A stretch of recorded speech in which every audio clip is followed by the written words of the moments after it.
안녕하세요. 서울행정사무소입니다. 백혈병은 국가유공자, 보훈보상 대상자, 등록 안 됩니다. 실제 상담에서 가장 많이 듣는 말입니다. 그런데요, 비해당을 받고도 국가유공자, 보훈보상 대상자로 인정된 백혈병 사례가 실제로 있습니다. 오늘은 왜 백혈병 국가유공자 등록이 어려운지, 비해당을 뒤집은 사례는 무엇이 달랐는지, 그리고 왜 전문가 도움이 필수적인지, 이 세 가지를 실제 사례 중심으로 설명드리겠습니다. 보훈부의 기본 시각은 이렇습니다. 1. 백혈병은 유전적 요인, 체질적 요인, 자연 발생 가능성이 강한 질병이다. 2. 명확한 단일 원인이 규명되지 않았다. 3. 공무와의 직접적 인과관계를 입증하기 어렵다. 그래서 실제 비해당 사유를 보면 대부분 이런 문구가 나옵니다. 신청인의 백혈병은 공무수행과 상당 인과관계를 인정하기 어렵고 개인적 요인에 의해 발생했을 가능성을 배제할 수 없다.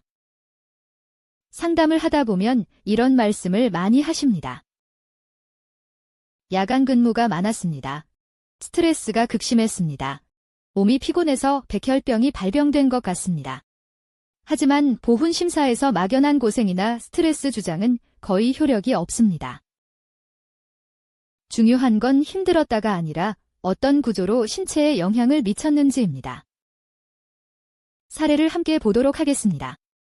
이번 사례의 유모님은 군 복무 중 백혈병 진단을 받아 당연히 국가유공자로 등록이 될 것이라 생각해 등록 신청을 했지만 내과 질환, 발병 원인 자연 발생, 의학적 보상 원인 불명을 이유로 비해당 판정을 받았습니다.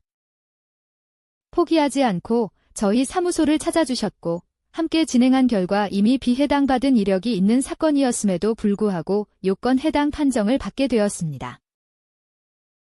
즉, 공무수행 과정에서 누적된 신체적 부담과 면역체계 변화가 백혈병 발병 또는 임상적 발현에 상당한 영향을 미쳤다는 논리가 받아들여졌습니다. 백혈병 국가유공자 사건은 개인이 혼자 설득하기 거의 불가능한 영역입니다. 왜냐하면 보훈부는 이미 기각 논리를 갖고 있고 그 논리를 어떻게 피해 가야 하는지 알아야 하며 같은 사실도 어떤 틀로 설명하느냐에 따라 결과가 완전히 달라지기 때문입니다. 실제로 같은 사건을 다른 방식으로 설명했을 뿐인데 결과가 바뀌는 경우가 이 분야에서는 적지 않습니다. 처음부터 안 된다고 단정할 사안이 아닙니다. 이미 비해당을 받았다고 해도 끝난 사건이 아닐 수 있고 접근을 잘못했을 가능성이 더 큽니다. 포기하기 전에 이 사건이 정말 개인 질병으로만 볼 수 있는지 한 번은 제대로 검토해 보시길 권해드립니다. 정리하자면 백혈병으로 국가유공자 등록을 준비하신다면 가장 중요한 판단 기준은 발병 시점과 군 복무 환경의 연결성 입증 여부입니다. 백혈병은 개인적 요인과 외부 환경 요인이 함께 작용할 수 있기 때문에 행정적 주장보다 의학적 분석과 객관적 기록을 토대로 입증해야 합니다. 개인이 준비하기에는 어려움이 있으므로 전문가와의 상담을 권해드립니다.